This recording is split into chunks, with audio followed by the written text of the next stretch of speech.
হযরত উসমান মাঝে মাঝে কবরের পাশে চলে যাইতো। গুরুস্থানের পাশে দাঁড়াইয়া হযরত উসমান এমন ভাবে কান্না করত, চোখের পানি গড়গড় করে পড়তেছে, হাউমাউ করে কান্নাকাটি করে। আরে উসমান কেমন সাহাবী জানোনি? সারাক্ষণ সর্বক্ষণ উসমান পবিত্র কোরআন তেলাওয়াত করত। কোরআন তেলাওয়াতের সাথে হযরত উসমানের একটা গভীর সম্পর্ক ছিল। কাফের মুশরিকরা যেদিন হযরত উসমান রাদিয়াল্লাহু আনহুকে শহীদ করে দিয়েছে, ওই শহীদরত অবস্থায় হযরত উসমান কোরআন তেলাওয়াত করতেছে, কোরআন তেলাওয়াত ছাড়ে না। কাফের মুশরিকরা চতুর্দিক দিয়ে বেষ্টনী দিয়েছে, হযরত উসমানকে দুনিয়ার জমিন থেকে বিদায় করে দেবে, শহীদ করে দেবে। কিন্তু উসমান রাদিয়াল্লাহু আনহু কোরআন তেলাওয়াত করতেছে। কাফের মুশরিকরা মনে মনে ভাবতেছে, কোরআন তেলাওয়াত পড়া বন্ধ করো, কোরআনের তেলাওয়াত বন্ধ করো, তারপরে উসমানের উপরে আক্রমণ হবে। কিন্তু না, হযরত উসমান আল্লাহর সাথে কথা বলতেছে, কোরআন তেলাওয়াত করতেছে গভীর মনোযোগ।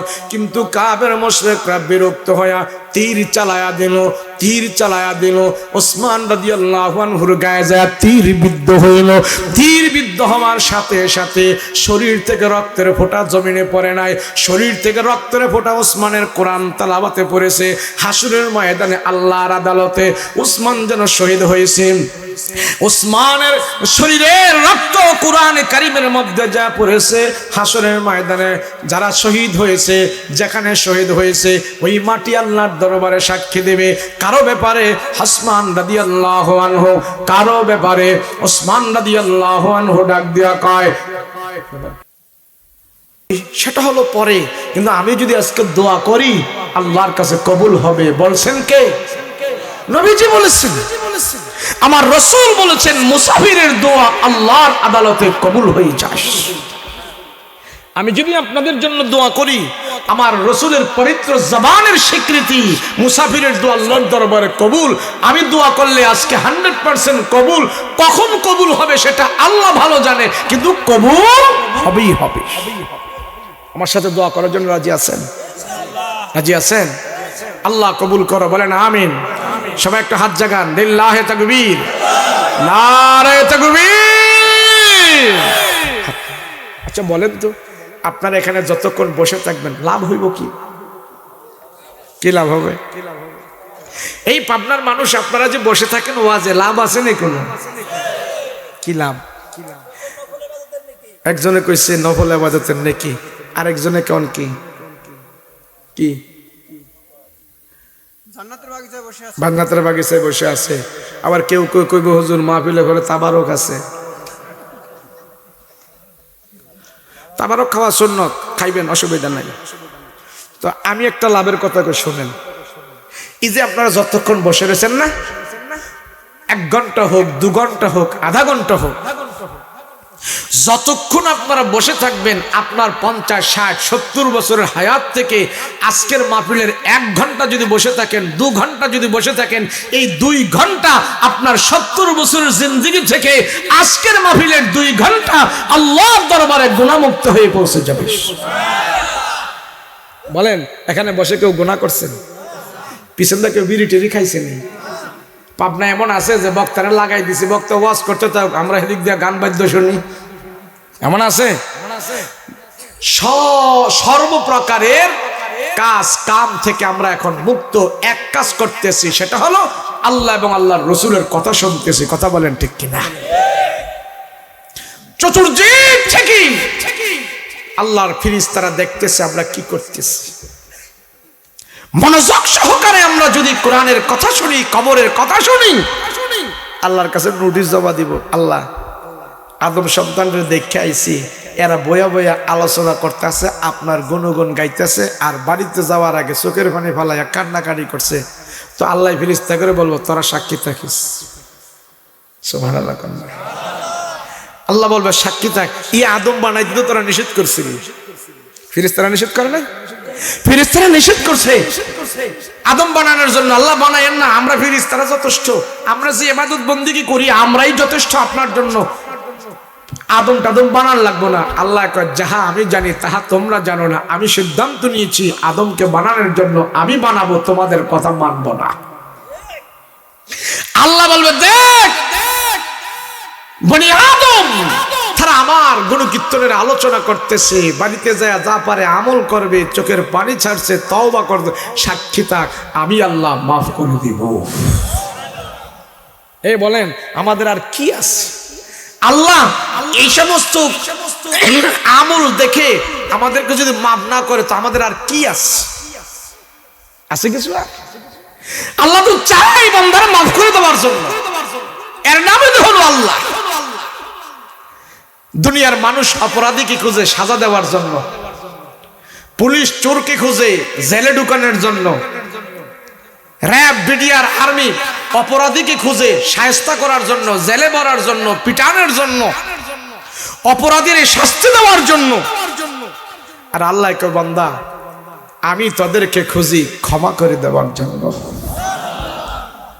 পার্থক্য আছে না? বলেন মায়া দয়া বেশি কার? জোরে বলেন না বেশি কার? হায় রে মানুষ, আমাদের দিলের ভিতরে নাফরমানি, গান্দিগি, হারাম, শুয়োর এমন ভাবে ঢুকছে, আল্লাহ যেন আমারে বেশি ভালোবাসতেছে সেই কথাটাও আমার ব্রেনে নাই, ভুলে গেছি।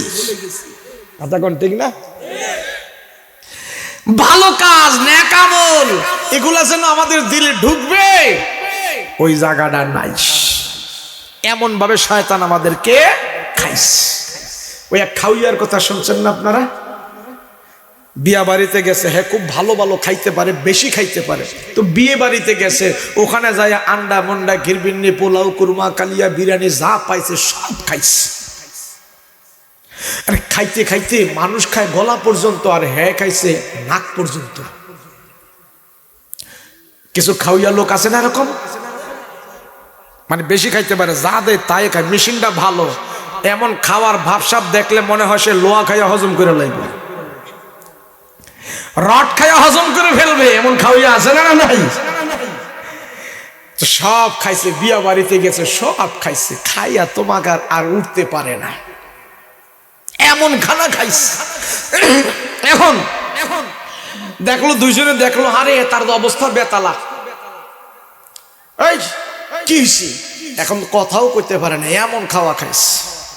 ডাক্তারের কাছে ধরে ধরে হেরে নিয়ে গেছে, কি অবস্থা? ডাক্তারে চেক টেক করে দেখলো এই খাওয়াই বেশি খাইয়ে ফেলছে, এটা হজম শক্তির অভাব। ডাক্তারে চেক টেক করে 2টা ট্যাবলেট দিছে, এই নেন এই 2টা ট্যাবলেট খেয়ে ফেলেন, আপনার হজম শক্তি হয়ে যাবে, একটু শরীরে আরাম পাবেন। এই খানেওয়ালায় ট্যাবলেটের তাকায় এক ডাক্তার সাহেব, এই ট্যাবলেটের জায়গা যদি আমার পেটে থাকতো রসগোল্লা আরো 4টা খাইতাম। কেমন খাওয়া খাইস? আরে মানুষ মুসলমান, আমাদেরকেও দুনিয়ার লোভে শয়তান এমন ভাবে খাইছে, আমাদের দিলেও এতটুক জায়গা নাই, ওই বিশ্বাস নাই, ওই চিন্তা নাই যে আল্লাহ যেন আমাদেরকে কত ভালোবাসে, এই কথাটা আমরা ভুলে গেছি। আমি যে মানুষ, আমার যে কত দাম এটা আমি ভুলে গেছি। কেন ভুলতাম না? কেমনে? শাস্ত্রলে গেলে গোনা, ঘরে গেলে গোনা, বাইরে গেলে গোনা, খেলায় গেলে গোনা, মেলায় গেলে গোনা, সব জায়গায় গুনার গুনাহ গুনার গুনাহ গুনাহ করতে করতে আমার দিলটা একবারে কাউয়ার মতন কালা হয়ে গেছে। দিলের ভিতরে যে ভালো কিছু ঢুকবো সেই জায়গা দূর করতে হলে আজকের মাহফিলে তওবা করে ইস্তেগফার করে আল্লাহর কাছে কান্নাকাটি করে এরপরে আমরা বাড়ির যাব। রাজি আছি?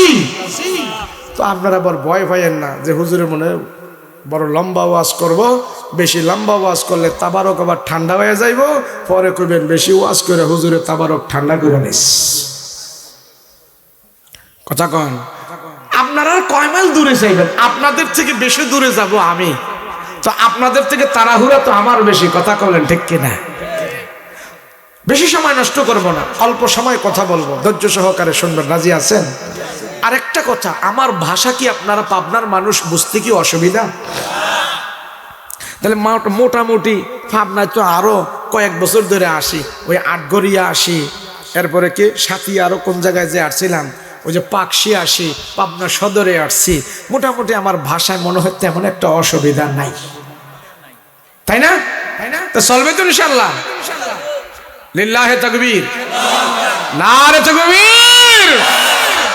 বলছিলাম ওসমান রাদিয়াল্লাহু আনহু বলেন কেমন শিল্পপতি, 70টা উট ওনার গুডাউনের চাবি বহন করত। সুবহানাল্লাহ কয় না? বুঝেন না, গোরস্থানে ওয়াজ করতেছে, সব মুদ্দার বৈশা রয়েছে, বলা যে না লাগায়। সুবহানাল্লাহ বলবেন ইনশাআল্লাহ। ওসমান গনি রাদিয়াল্লাহু আনহুর গুডাউনের চাবি বহন করত 70টা উট। বাংলাদেশে কি এমন কোন শিল্পপতি আছে? কেমন শিল্পপতি, মালের অভাব নাই। ওসমান যদি একটু দুনিয়ার শান শৌকত গ্রহণ করত, ওসমান বলে আমি স্বর্ণের চেয়ারে বসে প্রতিদিন খানা খেতে পারতাম, স্বর্ণের প্লেট, স্বর্ণের চেয়ার, দুনিয়ার মজা যদি করতাম, এগুলি আমার জন্য থাকতো। ওসমান সেগুলি করে নাই, ওসমান এগুলি করে নাই। ধানের হাত খুব লম্বা ছিল ওসমান গনির। কেমন লম্বা জানেন? নবীজির কাছে এক লোক আইছে, আয়সা বলে ইয়া রাসূলুল্লাহ, আমি 2 দিন 3 দিন পর্যন্ত খাবার নাই, রসুল গো আমারে কিছু দেন। তো নবীজির কাছে যদি কেউ হাত পাততো, নবীজি কাউকে ফেরাইয়া দিত না, কিছু না কিছু হলেও দিয়া দিত। যেই দিন এই লোকটা যায় হাত বাড়াইছি, ইয়া রাসূলুল্লাহ কিছু দেন, পেটে খাবার নাই, 2 দিন 3 দিন পর্যন্ত খাবার নাই। নবী ডাক দিয়া বলে ও মুসাফির, তোমার পেটে যেমন 2 দিন 3 দিন পর্যন্ত খাবার নাই, দেখো আমার নবীর পেটেও আজকে 2 দিন 3 দিন পর্যন্ত খাবার নাই। আরে তোমারে দিতে মনে চায়, কোত্থেকে দিব, কিন্তু আমার রসুলের অভ্যাস নিয়ম হইল, আমার কাছে যদি কেউ হাত পাতে আমি রসুল তারে খালি ফেরত দেই না। তবে এমন সময় হাত পাচ্ছ আমার পকেটে নাই, তুমি যেমন আমিও তেমন, তবে তোমারে খালি ফেরত দিব না, আমার জামাতা ওসমান আছে, যাও ওই ওসমানের কাছে যাও, তুমি যাই আমার কথা বইলো, যায়া তার কাছে তোমার প্রয়োজনের কথা বলবা, ওসমান তোমাকে সাধ্য মতো দান করে দিবে। লোকটা হাঁটতে হাঁটতে ওসমান গনির বাড়িতে যান। মুসাফির ওসমান গনির বাড়িতে যাইয়া ওসমান গনির বাড়িতে গেলেন সন্ধ্যা সময়। লোকটা দেখতেছে ওসমান গনি বিবির ধমকাইতেছে, বিবি এত বড় করে তুমি শরীরটা জ্বালাইলা, ল্যাম্প জ্বালাইলা, তৈল বেশি করে জ্বলতেছে, তৈল কমাও, আলো কমাও, তৈল বাঁচাও। বিবির ওসমান গনি ধমকাইতেছে, এত আলো বাড়াইলাম, কেরোসিন বেশি করে হাংবে, শৈলতা কমাও, তেল কমাও, তেল বাঁচাও, আগুন কমাও, শৈলতা কমাও। লোকটা এই কথাগুলো যায় উঠানে দাঁড়ায় দাঁড়ায় লোকটা শুনতেছে, ওসমান গনি বিবির ধমকাইতেছে তেল বাঁচানোর জন্য, আগুন কম করে জ্বালানোর জন্য। লোকটা ডাক দিয়া হায় রে, নবী আমারে কোন লোকের কাছে পাঠাইছে, যেই লোকে ঘরের আলো কমায় তেল বাঁচানোর জন্য, ওই লোক আমারে দিবে কে? ও তো আমার থেকে আরো বড় কিপটা, তার কাছে ছায়া কোনো লাভ নাই, জায়গা জায়গা ছায়া, মান ইজ্জত নষ্ট করার দরকার নাই, আমারে দিব কি? আমার থেকে আরো বড় কিপটা। আস্তে আস্তে করে লোকটা পেছনে ভেগ করে চলে গেল। আল্লাহর নবীর কাছে যাওয়ার পর নবী জিজ্ঞেস করলো, হে পথিক ওসমান গনি তোমারে কি দিছে বলো। লোকটা ডাক দিয়া কয়, নবী গো ওসমানের কাছে আমি চাই নাই। বলে কেন চাও নাই? কয় না না, তার যে অবস্থা দেখছে ছায়া কোনো লাভ নাই, না না আমি আর তার কাছে যাব না। আল্লাহর নবী ডাক দিয়া কয়, চাও নাই কেন? তুমি যাও আবার যাও, আবার যাও, আমার ওসমানের কাছে আবার যাও, আবার গিয়া যদি কিছু চাও ওসমান তোমাকে দিবে, খালি ফেরত দিবে না। আমার রসুলের কথা আমি রসুল বলছি, তুমি যাও, যায়া ওসমানের কাছে তুমি বলো তোমার প্রয়োজন পুরা করে দিবি। যাও ওসমানের কাছে যাও। নবীজি দুসরা তারে আবার দ্বিতীয়বার পাঠাইলো, যাও। লোকটা আবার আস্তে আস্তে করে হাঁটি হাঁটি পা পা বাড়ায় উসমান গনির বাড়িতে যায়। উসমান গনির বাড়িতে যাওয়ার পর এবার দেখতেছেন উসমান গনি যে বালিশ দিয়া ঘুমায় ওই বালিশ ফাইটা তুলা বের হয়ে গেছে, তুলাগুলো উড়ে যাইতেছে, ওগুলো ধরতেছে, এইভাবে ধরে আবার তুলা আনে, ওই সিরা বালিশের ভিতরে তুলা ঢুকাইতেছে। এবার লোকটা ডাক দিয়া কয়, হায় হায় কেমন কিপটা লোক, তুলা উড়া যায় একটা তুলা উঠতে দেয় না, ওগুলোই না বালিশের ভিতরে ভরে। হায় হায় এমন কিপন লোক তো আমি জীবনে কোনোদিন দেখি নাই। তার কাছে ছায়া কোনো লাভ নাই, চাইলে মনে হয় কিছুই পাবো না, আজকাও জায়গা। লোকটা আবার দ্বিতীয়বার আমার পয়গম্বরের কাছে চলে গেছে। নবীজি বলতেছে, কি দিছে আমার ওসমান তোমাকে? কে দিছে? কয় দেওয়া লাগবে না, যাওয়া লাগবে না, এই লোকের কাছ থেকে আমি কোনো কিছু আনতে চাই না। কয় কেন? না আমি যাবো না। কি হইল? আমি যে দৃশ্য দেখছি এই দৃশ্য দেখে কোনো মানুষ তার কাছে কোনো চাইতে পারে না। রাহমাতুল লিল আলামিন বলে, যাও আবার যাও, তুমি কেন খালি ফেরত আসো? তুমি কেন বলো না আবার যাই আমার কথা বললাম? তোমাকে তো কেউ পাঠায় নাই, আমি রাসূল তোমাকে ওসমানের কাছে পাঠাইলাম। নবীজি তৃতীয়বার তারে পাঠাইল। এবার লোকটা যা দেখে ওসমান গনি উঁচা একটা টিলার উপরে বৈশা সুই আর সুতা নিয়ে ঘষাঘষি করতেছে। লোকটা যা দাঁড়াই রইল, বলে, ও ওসমান সুই আর সুতা দিয়া কিরবেন? কয় এই সুই আর সুতাটা একসাথে করবো, সুইয়ের ছিদ্র দিয়া সুতাটা ঢুকাবো। কয় তারপরে কিরবেন? কয় তারপরে আমার গায়ে যে জামাটা দেখছো এই জামাটা ৫-৭টা তালি আগে দিয়েছে, ছিঁড়া গেছে, এখন নতুন কইরা ছিঁড়া গেছে, এটারে আবার নতুন কইরা তালি দিব, সেই জন্য সুইয়ের ছিদ্র দিয়া সুতা ঢুকাইতেছি। তালি বুঝেন তো? পট্টি পট্টি। লোকটাই কয়, হায় হায় যে বেড়ায় এই ৫-৭টা পট্টিওয়ালা ছিঁড়া জামা পরে, হ্যাঁ আমার কি দিব? বিশ্বাসই হয় না। লোকটা ডাক দিয়া বলে, ওসমান দেন আমার কাছে সুই আর সুতা দেন। আপনি অনেকক্ষণ পর্যন্ত চেষ্টা করতেছেন সুইয়ের ছিদ্র দিয়া সুতাটা ঢুকাইতে পারতেছেন না, আমার কাছে দেন। হযরত ওসমান গনি রাদিয়াল্লাহু আনহু বলে, ভাই না, তুমি আমারে ছোট্ট একরামটা করে দাও। এবার ওই লোকটা ওসমান গনির কাছ থেকে যখন সুই আর সুতা নিল, এক ধাপি সুইয়ের ছিদ্র দিয়া সুতাটা ঢুকায় দিল। ওসমান নেন আপনার কাম সারেন। ওসমান গনি বলে, ভাই রে তুমি কোত্থেকে আসলা, কোত্থেকে আসলা? আমি ছোট্ট একটা কাজ অনেকক্ষণ ধরে ঘষাঘষি করতেছি, আমার এই ছোট্ট কাজটা অনেকক্ষণ ধরে আমি পারতেছি না, তুমি এমন মুহূর্তে আমাকে সে একরাম করে দিলা। আমি তোমার জন্য খুশি হয়ে কি দিতে চাই তুমি বলো, কি নিতে চাও?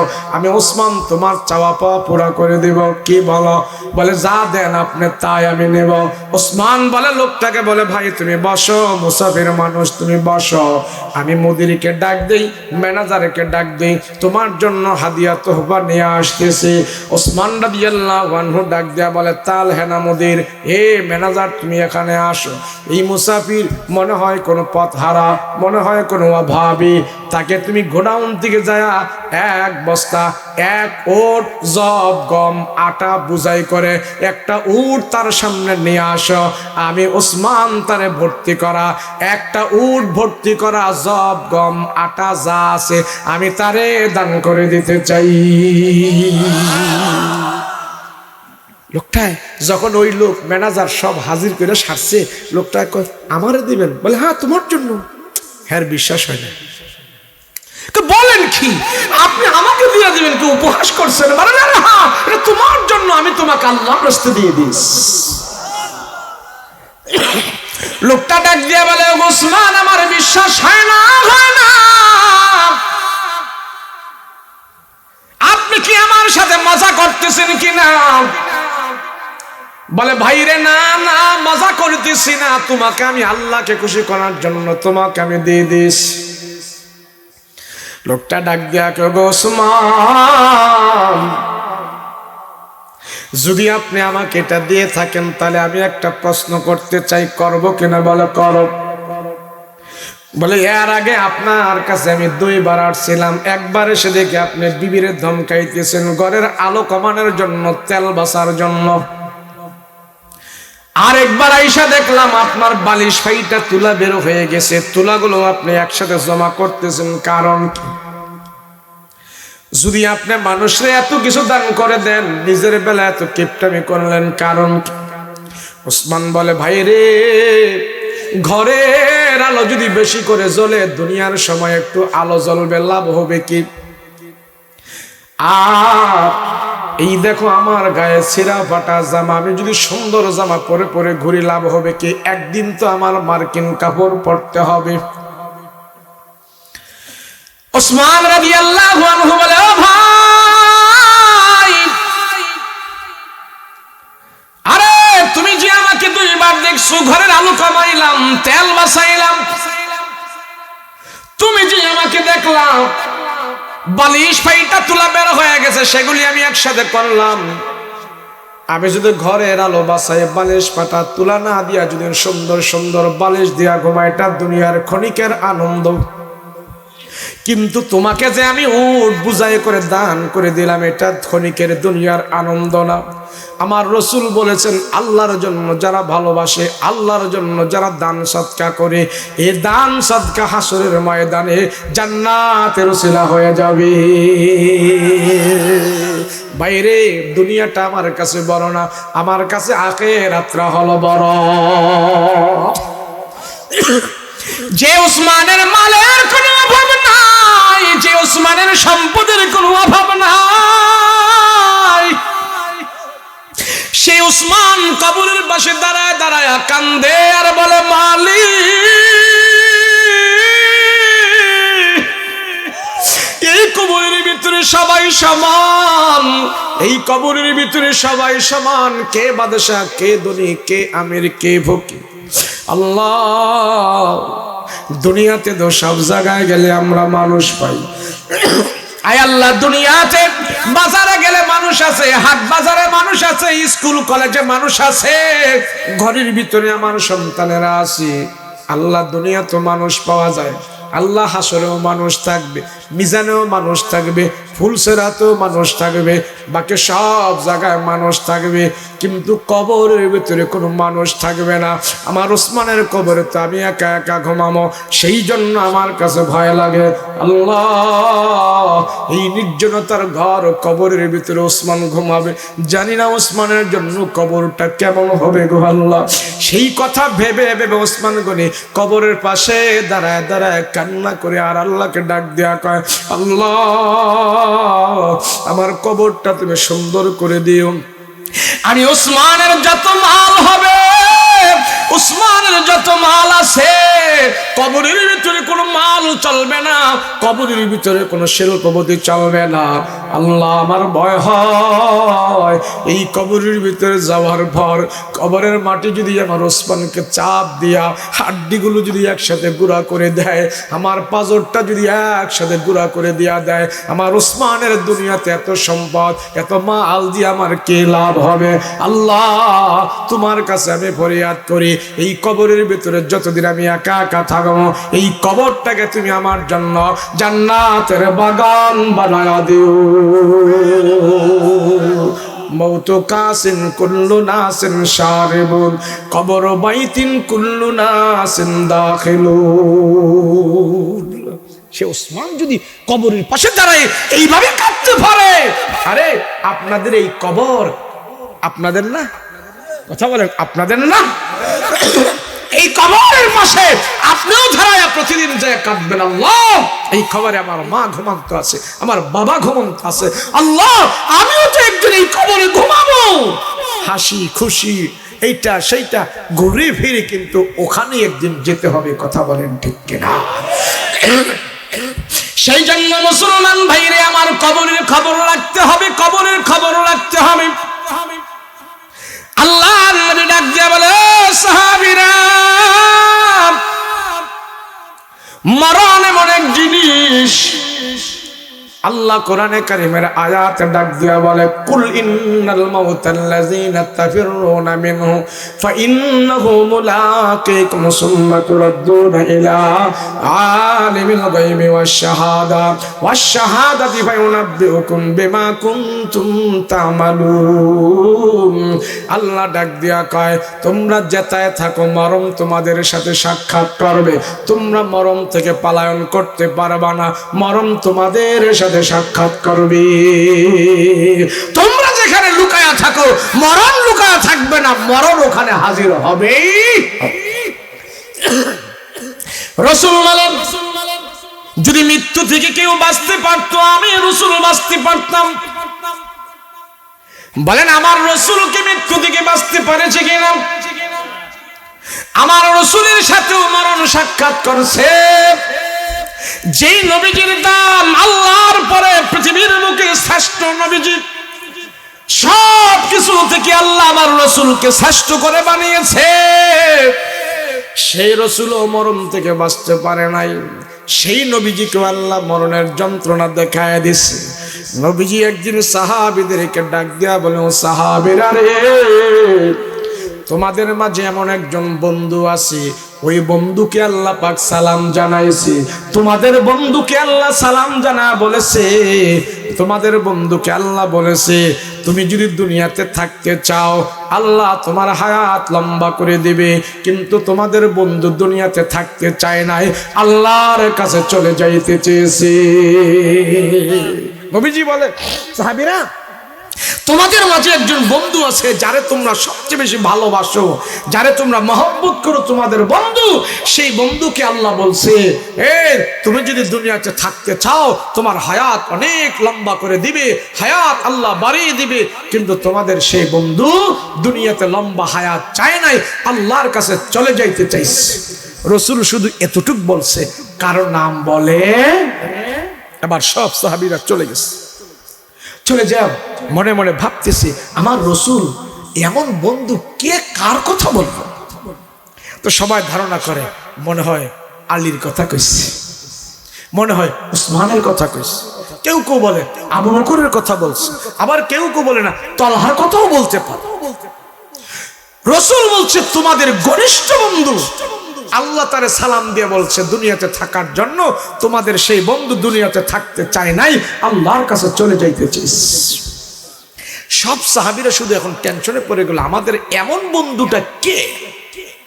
আল্লাহ তার দুনিয়াতে থাকতে কইলো, কিন্তু থাকতে চায় না, আল্লাহর কাছে চলে যেতে চাইলো, বন্ধুটা কে? সব সাহাবীরা আবার টেনশনে পড়ে গেলে, এমন বন্ধুকে, এমন বন্ধুকে আল্লাহ সালাম জানায় থাকতে বললো, থাকে নাই। সাহাবায়ে কেরাম মিলে হযরত আলীর কাছে গেল। আলীকে জিজ্ঞেস করে, ওগো আলী, আল্লাহকে আপনারে সালাম দিয়া বলছে কিনা দুনিয়াতে থাকার জন্য? আলী কয়, না না, আল্লাহর পক্ষ থেকে তো আমি এমন সালাম পাই নাই, এমন সালাম পাই নাই। এটা সাউন্ড দিত কোন, আর এটা তিকু দিত কোন? এই ঘুমান কে? ঘুমায়। এটা সাউন্ড সুন্দর করে ইকো দাও। আল্লাহ পাক রব্বুল আলামিন, আলী বলে, না না, আমাকে সালাম দেয় নাই। সাহাবায়ে কেরাম আবার ওসমানের কাছে বলে, ও ওসমান, আল্লাহ কি আপনাকে সালাম দিয়েছে কিনা দুনিয়াতে থাকার জন্য আল্লাহ আপনার হায়াতটা লম্বা করে দিবে, আপনাকে আল্লাহ বলেছে কিনা? ওসমান বলে, না সাহাবীরা রে, না, আমাকে তো আল্লাহ সালাম দেয় নাই, আমি জানি না আল্লাহ আমারে সালাম দেয় না, এমন খবর আল্লাহ আমাকে দেয় নাই। সাহাবীরা আবার ওমর রাদিয়াল্লাহু আনহুর কাছে গেছে, ওগো ওমর, আল্লাহ তো আপনার রাসূল তো আপনাকে বলেছে দুনিয়াতে যদি নবীজির পরে কেউ নবী হইতো আল্লাহ আপনাকে নবী বানায়া পাঠাইতো, আপনার অনেক সম্মান আছে, আপনার অনেক মর্যাদা আছে, আল্লাহ কি আপনারা সালাম দিয়ে এমন কথা বলছে কিনা দুনিয়াতে থাকার জন্য?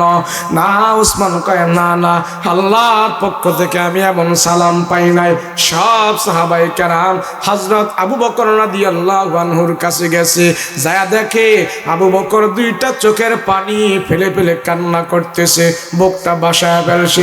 সব সাহাবীরা যায় আবু বকরের সামনে বসতে, ওগো আবু বকর, মনে হয় আল্লাহ আপনারে সালাম জানাইছে, দুনিয়াতে আপনি থাকতে চান নাই, সেই জন্য মনে হয় আপনি কান্নাকাটি করতেছেন, কান্নাকাটি করতেছেন।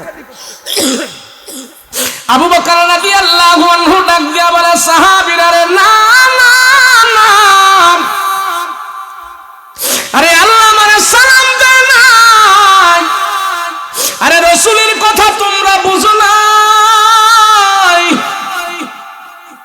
আমার রাসূলের যে বলছে আমাদের প্রিয় মানুষকে সালাম দিয়েছে,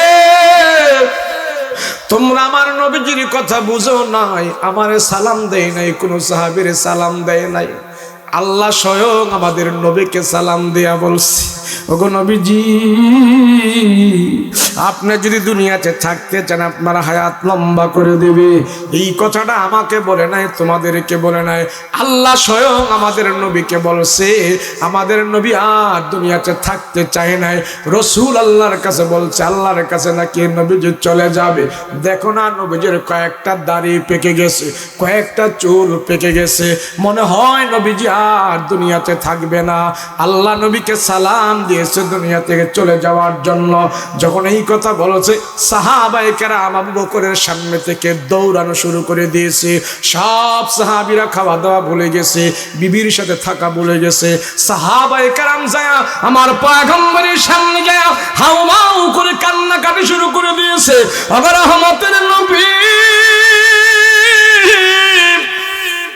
আপনি দুনিয়া থেকে চলে যাবেন, আল্লাহ কোন সাহাবীকে সালাম দেয় নাই। আবু বকর বলেছে, আপনাকে নাকি আল্লাহ সালাম দিয়েছি, দুনিয়া থেকে নাকি আপনি চলে যাবেন, দুনিয়ার হায়াত লম্বাটা আপনি চান নাই, আপনি দুনিয়ার জমিন থেকে চলে যাবেন। নবী গো, আমরা বিশ্বাস করি না, বিশ্বাস করি না, আমাদেরকে আপনি প্রাণ ভরে মহব্বত করেন, আমরাও তো আপনাকে প্রাণ ভরে মহব্বত করি, আমাদেরকে ছেড়ে আপনি চলে যেতে পারেন না, কলিজা ভরে রাসূল আপনাকে মহব্বত করি, আমাদেরকে ছেড়ে আপনি কেমনে থাকবেন, আপনাকে ছাড়া তো আমরা থাকতে পারবো না। হযরত ওমর রাদিয়াল্লাহু আনহু তরবারি নিয়ে দাঁড়ায় গেছিল আমার নবীর ইন্তেকালের পর। হে সাহাবীরা, তোমরা যদি কেউ বলো আমার নবী মৃত্যুবরণ করেছে, তোমরা যদি বলো আমার নবী দুনিয়া থেকে চলে গেছে, আমি তোমাদের গর্দান উড়াইয়া দেব। আবু বকর হযরত ওমর রাদিয়াল্লাহু আনহুকে সান্ত্বনা দিয়া বলে, আবু বকর, নবীজি আমাদের ছেড়ে দুনিয়ার জমিন ছেড়ে কবরে চলে গেছে, নবীজিও মৃত্যুবরণ করেছে, এটা ঠিক, তুমি এমন করো না, পাগলামি করো না, হাসুরের ময়দানে জান্নাতে আমাদের নবীর সাথে আমাদের দেখা হয়ে যাবে। সব সাহাবায়ে কেরাম এবার খাওয়া দাওয়া ভুলে গেছে, বিবির সাথে আনন্দ করা ভুলে গেছে, বাচ্চা কাচ্চারে আদর করে ডাক দেয় না। সাহাবীরা ঝরঝর করে কান্না করতেছে আর বলে, রহমতের নবী গো, আমাদেরকে ছেড়ে আপনি কেমনে থাকবেন আমরা জানি না, আমরা বুঝি না। নবী সবাইকে ডাক দেয়া বলে, সাহাবীরা রে, আমি নবীও মরণশীল, আমিও মরতে হবে, তোমরাও মরতে হবে, দুনিয়ার জমিন থেকে বিদায় হতে হবে। এই তো কিছুদিন পরে আমার রাসূল অসুস্থ হয়ে গেছে, নবীজি অসুস্থ হয়ে গেছেন 14 দিন আগে, ইন্তেকালের 14 দিন আগে আমার রাসূল অসুস্থ হয়ে গেছে। প্রতিটা প্রসবের গোড়া গোড়া দিয়া পানি বের হয়ে গেছে, ঘাম বের হয়ে গেছে, পয়গম্বরের কপালটা ঘেমে গেছে, এবার চেহারাটা ঘেমে গেছে। নবীজিকে চাদর দিয়া শোয়া রাখছি, প্রত্যেকটা প্রসবের গোড়া গোড়া থেকে পানি বের হয়ে গেছে। আল্লাহর নবী ইন্তেকালের আগে, মৃত্যুর ইন্তেকালের আগে অসুস্থ হয়ে গেছে। মা আম্মা জান আয়েশা রানের উপরে নবীজি শুয়ে আছে। মা আয়েশা রাসূলকে খেদমত করতেছে। সাহাবায়ে কেরাম খাওয়া দাওয়া বলে গিয়েছে। ইয়া রাসূলুল্লাহ, ইয়া হাবিবাল্লাহ, রহমতের নবী গো, আপনি আমাদেরকে ছাড়া কোথাও যেতে পারেন না, যেতেও পারেন না। জীবনের সবটুকু ভালোবাসা আপনার জন্য আমরা বাসছি। মক্কায় কাফের মুশরিকরা কত অত্যাচার নির্যাতন আমাদের উপরে করেছে, তারপরেও আপনার কাছ থেকে আমরা দূরে যাই নাই। রাসূল আপনার ডাইনে বামে থেকে আমরা চলেছি, আজকে আমাদেরকে ছাড়া আপনি কেমনে চলে যাবেন এটা আমরা বিশ্বাস করতে পারি না। আল্লাহর নবী রাহমাতুল লিল আলামিনের ইন্তিকালের খবর সাহাবীদেরকে আবু বকর দিয়েছেন আগে। নবীজি ডাক দিয়া বলে, আবু বকর, আমার গোপন কথাটা কেউ বুঝেছিল না। আমি যে বলেছি তোমাদের বন্ধুকে আল্লাহ সালাম দিয়েছে, দুনিয়াতে থাকতে চাই নাই, চলে গেছে, কোনো সাহাবী বুঝে নাই। আবু বকর রে, তুমি বুঝে ফেলেছো, তুমি সাহাবীদেরকে বলে দিয়েছো, তুমি কেন আমার এই গোপন সংবাদটা তুমি জানাই দিলা রে আবু বকর? সব সাহাবীরা এখন পাগলের মতন ছুটাছুটি করছে, বিবি বাল বাচ্চাদের সাথে তারা আর আনন্দ করে নাই, ভালো করে খাবার দাবার খায় না, রাতের বেলা তারা ঘুমায় না। শুধু আমি রাসূল দুনিয়া থেকে চলে যাব এই কথা শুনে, আমি নবীজিও একজন মানুষ, আমাকে আল্লাহ বানিয়েছে, আমিও দুনিয়ার জমিন থেকে চলে যাব। তবে আমার যাওয়াটা শেষ নয়, আমি উম্মতকে নিয়ে আবার জান্নাতে যেতে চাই, আমার উম্মতকে নিয়ে হাসরের ময়দানে দাঁড়াইতে চাই। এইভাবে কিছুদিন যাওয়ার পর আমার নবী যখন এইভাবে ইন্তেকালের আগে অসুস্থ হয়ে গেছে, চাদর দিয়া নবীকে এইভাবে শোয়া রাখছে।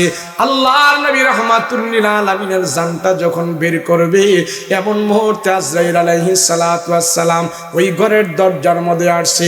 ঘরের দরজায় এসে বললেন, আসসালাতু ওয়াস সালামু আলাইকা ইয়া রাসূলুল্লাহ, নবী গো, দুনিয়ার কোন মানুষের রূহ বের করার জন্য আমি পারমিশন চাই না, পারমিশন লাগে না। ইয়া রাসূলুল্লাহ, ইয়া হাবিবাল্লাহ, রহমতের নবী, আমি আজরাইল আপনার ঘরের দরজায় এসে আপনার অনুমতি চাই। নবী গো, দুনিয়ার কোনো এমপি মন্ত্রী কোনো কারো কাছে যাওয়ার জন্য আমার পারমিশন লাগে না, আমি আপনার দরজায় এসে আপনার পারমিশন ছাড়া আপনার কাছে আমি যাব না। ইয়া রাসূলুল্লাহ, আপনি আমারে পারমিশন দিলে আপনার ঘরে আমি আসব। আল্লাহর নবী রাহমাতুল লিল আলামিন আম্মা জান ফাতেমাকে ডাক দিয়ে বলে, ও ফাতেমা, ঘরের দরজা খুলে দাও, একজন মুসাফির আসছে, আমার কাছে আসবে, যাও দেখে আসো, তাকে তুমি নিয়ে আসো। আম্মা জান আয়েশা, আম্মা জান ফাতেমা রাদিয়াল্লাহু আনহা বলে, ও ফাতেমা, রাসূল বলেন, ফাতেমা তুমি আমার এখান থেকে চলে যাও, তোমার জন্য একটা মানুষ, তোমার জন্য একজন ব্যক্তি আমার কাছে আসতে পারে না। বলে, কে গো? আম্মা জান ফাতেমাকে নবীজি ডাক দিয়া কয়, আজরাইল আলাইহিস সালাতু ওয়াস সালাম আমার ঘরের দরজার সামনে হাজির হয়ে গেছে।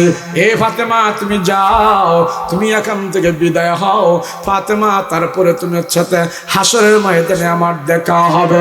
আম্মা জান ফাতেমা রাদিয়াল্লাহু আনহা যখন শুনতে পাইলেন বাবার রূহটা বের করার জন্য আজরাইল ঘরের দরজার সামনে হাজির হয়ে গেছে, একটা চিৎকার মেরে দরজার সামনে যায় ফাতেমা দরজাটা খুলিয়া দেখে এমন একটা বৎসরতের মানুষ, এমন একজন মানুষ সেখানে দাঁড়ায় আছে, যার চেহারা মক্কা মদিনার কোনো মানুষের সাথে মিল নাই। মা ফাতেমা দরজা লাগা দিছে। আল্লাহর নবীকে ডাক দিয়া কয়, বাবা, তাকে আমি আসতে দেব না, আসতে দেব না, মক্কা মদিনার কোনো মানুষের সাথে তার চেহারার মিল নাই, সে আজরাইল, আমি বুঝতে পেরেছি।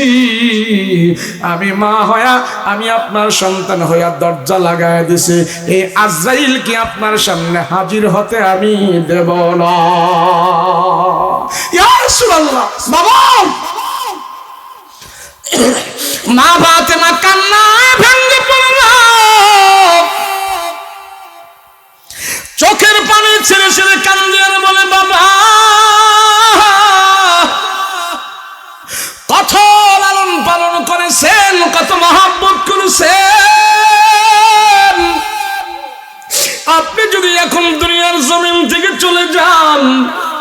বাবা গো আমি কার চেহারা দেখবো, আমি কারে বাবা বলবো?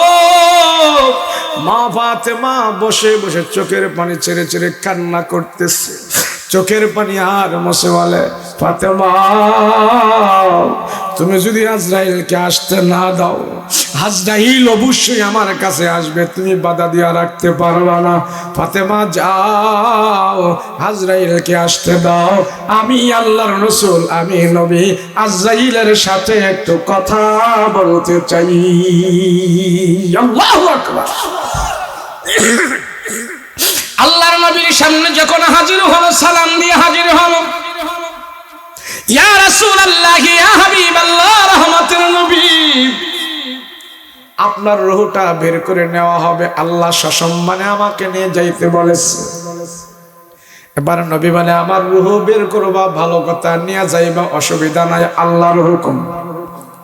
তবে আমি নবীজি জানতে চাই, আমার রূহ বের করার আগে তুমি আল্লাহকে জানাই দিয়ে আসো। আল্লাহর কাছ থেকে আমি জানতে চাই আমার উম্মতের খবর কি, আমার উম্মতের গুনাহ খাতা আল্লাহ মাফ করেছেনি। আজরাইল বলে, এই খবর আমার কাছে নাই, বলে জিবরাইলকে যায় বলো। জিবরাইল আলাইহিস সালাতু ওয়াস সালাম আল্লাহর কাছে বলে, আল্লাহ আপনার হাবিব এই কথা বলছে, মৃত্যু সজ্জায় পরেও পরেও রাসূল উম্মতের কথা বলতেছে, উম্মতের গুনাহ খাতা মাফ করেছেন, কেটা জানতে চায়। আল্লাহ ডাক দেয়া বলেন, জিবরাইল যাও, আমার বন্ধুকে যায় বলে দিয়ে আসো, সমস্ত নবীর উম্মতের আগে আমার নবীর উম্মতেরা জান্নাতের ভিতরে যাইবে। আবার জিবরাইল আলাইহিস সালাতু ওয়াস সালাম ঘোষণা দেওয়া চলে গেল। আজরাইল আলাইহিস সালাতু ওয়াস সালাম সালাম দিলেন। সালাম দেওয়ার পর আমার রাসূলুল্লাহ সাল্লাল্লাহু আলাইহি ওয়াসাল্লামের রূহটা পবিত্রভাবে বের করবেন, আরামে বের করবেন। বের করার আগে আজরাইল আলাইহিস সালাতু ওয়াস সালাম আমার নবীর বুকের উপরে যখন এইভাবে হাতটা রাখছি, নবীজি হাউমাউ করে কান্না শুরু করে দিয়েছে আর বলতেছে, আহ আহ, মৃত্যুর যন্ত্রণা যে এত কঠিন, আমার রাসূলের যন্ত্রণা এমন হচ্ছে, আর আমার উম্মতের কি অবস্থা হবে। আজরাইল ডাক দেয়া কয়, রহমতের নবী গো, আপনার রূহটা যেভাবে আরামে বের করতেছে, আর আপনার বদকা উম্মত যারা হবে, বেনামাজি যারা হবে, তাদের রূহটা যেভাবে বের করব, 100 ভাগ আযাব দিয়া, কষ্ট দিয়া বেঈমানদের রূহটা বের করবে, সেই 100 ভাগের 1 ভাগ পরিমাণও আপনাকে কষ্ট দেওয়া হয় নাই। আজরাইল আলাইহিস সালাতু ওয়াস সালাম বলে, রহমতের নবী, আল্লাহ আমাকে জানাই দিয়েছে আপনার পবিত্র আত্মা মুবারক আমি যেন এমন ভাবে বের করি যাতে আপনার কোনো কষ্ট না হয়, আপনার কষ্ট হবে না। আল্লাহর নবী ডাক দিয়া বলে, ভাই আজরাইল, রূহ তুমি বের করেছো, কষ্ট হয় না, এরপরে যে কত যন্ত্রণা, কত কঠিন, যদি আমার রূহ এরকম কঠিন হয়, বদকার উম্মতের রূহ কেমন কঠিন হবে। আল্লাহর ফেরেশতা আজরাইল ডাক দিয়া কয়, রাসূল গো, আপনার কষ্ট দিব না, মৃত্যুর যন্ত্রণা যে কত কঠিন, মৃত্যুর যন্ত্রণা যে কত যন্ত্রণা, এটা বুঝানোর জন্য আপনার রূহটা আমি বের করেছি এইভাবে। না না, আপনারে কষ্ট দিব না, বিন্দু পরিমাণ কষ্ট দিয়েও আপনাকে রূহ বের করা হবে না। মরণের যন্ত্রণা এমন হবে, আপনার মুমিন বান্দা যারা হবে, মুত্তাকি পরহেজগার যারা হবে, আল্লাহ এবং আপনার প্রতি যারা ভক্তি বিশ্বাস রাখবে, তাদের রূহটা এমন ভাবে বের করা হবে, আটার খামিরা থেকে একটা চুল যদি বের করা হয়, কোনো আওয়াজ হবে না, কোনো কষ্ট হবে না। আপনার উম্মতের ভিতরে মুমিন বান্দা যারা আছে, তাদের রূহটা এমন ভাবে বের করা হবে, বিন্দু পরিমাণ তারা কোনো কষ্ট পাবে না। রাসূল গো, এটা বুঝাইলাম, মৃত্যুর যে যন্ত্রণা আছে সব মানুষ এটা সাপ ভোগ করতে হবে। রাসূল পাক সাল্লাল্লাহু আলাইহি ওয়াসাল্লাম বলে, আহ, মৃত্যুর যে এমন যন্ত্রণা, এমন কঠিন, আল্লাহ আমার উম্মতকে এই যন্ত্রণা থেকে তুমি মুক্ত দিও। আল্লাহর রাসূলের দোয়াটা আল্লাহ এমন ভাবে কবুল করেছে, আল্লাহ রাসূলকে জানাই দিয়েছে, আপনার উম্মতের ভিতরে যারা মুমিন হবে, মুত্তাকি হবে, পরহেজগার হবে, তাদের রূহটা যখন বের করব, তারা কোনো টেরই পাবে না। জান্নাত এইভাবে টলমল করতে থাকবে, মুমিন জান্নাতের নেয়ামত দেখতে থাকবে, হুর গেলেমান দেখতে থাকবে, হুর গেলেমান দেখবে, জান্নাতের নেয়ামত দেখবে, আনন্দ করবে। সেই আনন্দ মুহূর্তে মুমিনের রূহটা আজরাইল আলাইহিস সালাতু ওয়াস সালাম বের করবে, আর মুমিনের দিক দিয়ে আনন্দ বোধ করবে, রূহ বের করার কোনো যন্ত্রণাই সে অনুভব করবে না। দেখেন না আমাদের সমাজে এই যে পোলা পান্ডে খতনা করায় না, আপনাদের দেশে খতনা করায়, আমাদের দেশে মুসলমানিও করে, মুসলমানি করায়নি, খতনা করায় না। দেখেন খতনা করানোর সময় হেরে কর, এটা কর, এটা কর, এই কর, এই কর, এই সল ছাত্র দিয়ে ভুলাইয়া রাখছে, টাস কইরা কোন সময় কাটছে হ্যাঁ টের পায় নাই, আছে না নাই? মুমিনের রূহটা এমন ভাবে অনেক কিছু তার সামনে ঝলমল ঝলমল করতে থাকবে, জান্নাতের হুর গেলেমানদের নাইজ দেখতে থাকবে, জান্নাতের আরাম উদ্যানের কথা দেখতে থাকবে, জান্নাতের বাগান দেখতে থাকবে, হাসতে থাকবে। ওই অবস্থায় আজরাইল আলাইহিস সালাতু ওয়াস সালাম মুমিনের রূহটা বের করে নিয়ে যাবে। নবীজি বলে যারা বদকার হবে তাদের রূহটা এমন ভাবে বের করা হবে, তাদের গলা শুকিয়ে যাবে, 7 সমুদ্র 13 নদীর পানিও যদি তাদেরকে খাওয়াই দেওয়া হয়, বদকার যারা হবে ওই রূহটা যে এমন ভাবে বের করবে তার গলা শুকিয়ে যাবে, ভিতর শুকিয়ে যাবে, 7 সমুদ্র 13 নদীর পানি দিলেও তার পিপাসা মিটবে না। নবীজি বলেন একটা জীবিত বকরিকে যদি এইভাবে বেঁধে জবাই করে নাই, বকরিটা জীবিত, এই জীবিত বকরির খাল যদি এইভাবে চামড়া আছে না, চামড়াটা সিলায় যদি এইভাবে টান দেয়, বকরিটার কত কষ্ট হবে, কত কষ্ট হবে। বলে বদকার, নাফরমান, সুদখোর, ঘুষখোর, লম্পট, ডাকাত, তুই যদি তওবা না করে মরিস, তোর রূহটাও ওই ছাগলের বকরির মতো টান দিলে ছাগল যেমন ব্যামাবে, চিল্লাবে, কষ্ট হবে, ইয়ার চাইতে 1000 গুণে বেশি তোর রূহ বের করার সময় তোর কষ্ট হবে। বলেন আমরা কি বদকার হয়ে মরবো নাকি মুমিন হয়ে মরবো? বেনামাজি হয়ে মরবো না নামাজি হয়ে মরবো? যারা বলেন কি হয়ে মরতে চাই? আমরা ইমানদার হয়ে মরতে চাই, ইমান নিয়ে মরতে চাই, কোরআন নিয়ে মরতে চাই, রাসূলের আশিক হয়ে মরতে চাই। কথা বলেন ঠিক কিনা?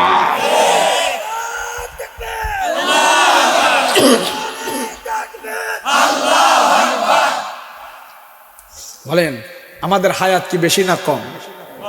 বলেন বেশি না কম? কিন্তু আমাদের লোভ আশাও কি বেশি না কম? আমাদের হায়াত হলো মাত্র 50, 60, 70, 80, কিন্তু 300 বছরে প্ল্যান করে রাখছি।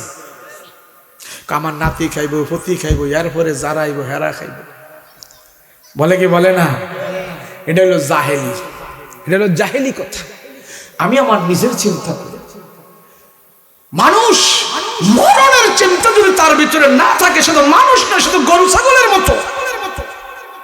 গরু ছাগলের মরার চিন্তা আছে, কুকুরের মরার চিন্তা আছে, এই যে বকরি, ভেড়া, দুম্বা এগুলিকে মরণের চিন্তা আছে। তো আমিও তো যেইভাবে চলতেছি, গরু ছাগল যেমনে চলে আমিও তেমনে চলতেছি, আমারও মরার চিন্তা নাই। তাহলে মানুষ হয়ে আমার লাভ হইল কি? কথা বলেন ঠিক কিনা? একটা গরুরে সকালবেলা কৃষক মাঠে ঘাস খাইতে দিচ্ছে, তো এটা কৃষক 10টা বাজে যায় দেখে এটা ঘাস খায়, জোহরের টাইমে যায় দেখে ঘাস খায়, বিকেলে যায় দেখে ঘাস খায়। যখন বিকেলবেলা সন্ধ্যার সময় মাঠ থেকে নিয়ে আসবে তখনও কৃষক দেখে এটা ঘাসই খায়। কথা বলেন ঠিক না? রাত্রে আইনা ঘরে খোয়ারে বাঁধছেন গরুরে, দিনের বেলাও মাঠে খাইছে, রাত্রে যায়ও দেখেন এটা চাবায়, খেরকুডা খায়। কথা কোন ঠিক না? গরু রাত্রেও খায়, দিনেও খায়। এই খাওয়ার সাথে আরো 2টা কাজ করে, মাঝে মাঝে ঘুমায়, পায়খানা প্রস্রাব করে না করে না? তাহলে গরুর কাম কি? সকালে বিকালে রাত্রে সব সময় চলছে সাবানি খাওয়া, খায় না? কথা বল কি? আরেকটা কাম কি? পায়খানা করছে, প্রস্রাব করছে, মাঝে মাঝে একটু ঘুমাইছে। হ্যাঁ, নামাজ নাই, কালাম নাই, রোজা নাই, সত্য নাই, মিথ্যা নাই, কোরআন নাই, কিচ্ছু নাই। গরুর এগুলি আছে। তো আমিও সকালবেলা 8টা বাজে ঘুম থেকে উঠছি, উঠে আমি কাজ করতেছি, জোহর গেল, জোহর নাই, খাওয়া আছে, পায়খানা আছে, প্রস্রাব আছে, রাত্রে এসে ঘুম আছে, নামাজ নাই, রোজা নাই, কিচ্ছু নাই। তো গরু আর আমার ভিতরে কোনো পার্থক্যও নাই। হ্যাঁ, আমি মানুষ, ছাগল নয়, আমি শুধু খাবো আর পায়খানা প্রস্রাব করবো আর ঘুমাবো, সেই জন্য আমাকে দুনিয়াতে পাঠায় নাই। তাহলে গরু ছাগলটা পাঠাইলে যথেষ্ট ছিল। বলেন আমরা কি মানুষ না গরু ছাগল? মানুষ হলে কপাল লাগায় আল্লাহকে সেজদা দিতে হবে। কথা বলেন ঠিক কিনা? এই কপাল আল্লাহ নিজের কুদরতি হাত দিয়ে বানাইছে। আল্লাহ বলেন আমার কুদরতি হাতের কপাল লাগায়া যারা আমাকে সেজদা দেয়, নবীজি বলেন একটা সেজদার দাম তামাম পৃথিবীর চাইতে আল্লাহর কাছে আরো বহুত বেশি দামি হয়ে যায়। সেজদা দেব তো ইনশাআল্লাহ। নবীজি বলেন ফজরের নামাজ না পড়া যে ঘুমায়া থাকবে, হাসরের ময়দানে তার মাথাটা ফাটাইয়া সব জায়গায় ছিন্ন বিচ্ছিন্ন করে নিয়ে যাবে, আবার এক জায়গায় লাগবে, আবার তার মাথা ফাটানো হবে, আবার ছিন্ন বিচ্ছিন্ন হবে, আবার এক জায়গায় হবে, আবার তার মাথা ফাটানো হবে। ফজরের নামাজ না পড়া যে ব্যক্তি ঘুমাইয়া থাকবে, নবীজি বলে যারে দেখতেছো ফজরের নামাজ পড়ে মসজিদ থেকে বের হইল, তোমরা সাক্ষী দাও এই লোকটা শুধু নামাজ পড়ে বের হয় নাই, সে ইসলামের পতাকা নিয়ে বের হয়েছে। আমি মুসলমান, বলেন তো এমন পতাকা আমরা কয়জনের লই সকালে? হা সারা রাত ওয়াজ করে নজর ভালো লাগবো, নামাজ বাদ লাগ না। কথা কয় না দিয়ে পড়বেন তো ইনশাআল্লাহ। চেষ্টা করেন নিয়ত করেন, দেখবেন অল্প রিজিকের ভিতরে আল্লাহ বরকত দান করে দিবে। আমলি হন, ঘরটাকে আমলি পরিবেশ বানান, জিন্দেগিটা আমলি পরিবেশ করেন, অল্প রিজিক আল্লাহ বরকত দান করে দিবে। আল্লাহ আমাদের সবাইকে আমল করার তৌফিক দান করেন, বলেন আমিন। যা কিছু বললাম এবং শুনলাম আল্লাহ আমাদের সবাইকে আমল করার তৌফিক দান করেন, বলেন আমিন। আল্লাহ তুমি আমাদেরকে সমস্ত বিপদ আপদ থেকে হেফাজত করো, বলেন আমিন। আল্লাহ ভূমিকম্প থেকে হেফাজত করো, বলেন আমিন। আযাব গজব থেকে হেফাজত করো, বলেন আমিন। ঠিক আছে ইনশাআল্লাহ দোয়া হবে এখন।